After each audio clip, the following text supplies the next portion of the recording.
মাছ চাষি ভাই বন্ধুরা, আসসালামু আলাইকুম। দেশ এবং দেশের বাহির থেকে যে যেখান থেকে আমার এই ভিডিওটি দেখতে পাচ্ছেন, ভিডিওটি ভালো লাগলে একটি সাবস্ক্রাইব করে রাখবেন পরবর্তী নতুন ভিডিও দেখার জন্য। আজকেই আলোচনা করব 2025 সালের নতুন বছরের বোয়ালি থাই পাঙ্গাস মাছের পোনা সম্পর্কে।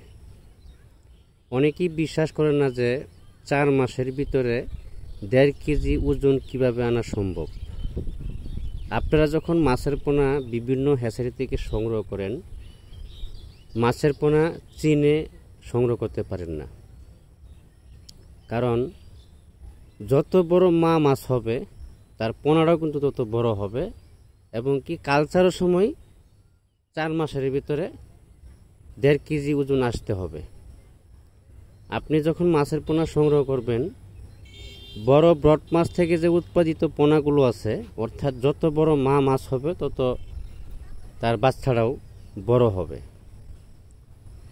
এ grade, B grade, C grade, এই এ গ্রেড মাছের পোনাটা সংগ্রহ করতে হবে। অর্থাৎ বড় ব্রডের যে পোনাগুলো আছে এই পোনাগুলো সংগ্রহ করতে হবে। তাহলে আপনার 4 মাসের ভিতরে 1.5 কেজি প্লাস ওজন আসবে। আপনারা অনেকেই মাছের পোনা সংগ্রহ করার সময় এভারেজে মাছের পোনা সংগ্রহ করেন।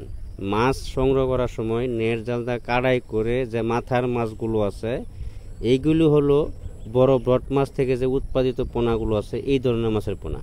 দেখেন মাছের পোনা কত মিল, ছোট বড় 15-20 মাছ হাতে করে দেখানো হচ্ছে। এই মাছটা যখন আমরা দেব, তখন নেট জালদা কাড়াই করে যে মাথার মাছটা আছে, অর্থাৎ বড় মাছটা, এই মাছটা আপনাদেরকে নিতে হবে। তাহলে 4 মাসের ভিতরে 1.5 কেজি ওজন আসবে। আর যদি লাস্ট গ্রেডিংয়ের মাছের পোনা নেন, তাহলে 4 মাসের ভিতরে 1.5 কেজি ওজন আসবে না।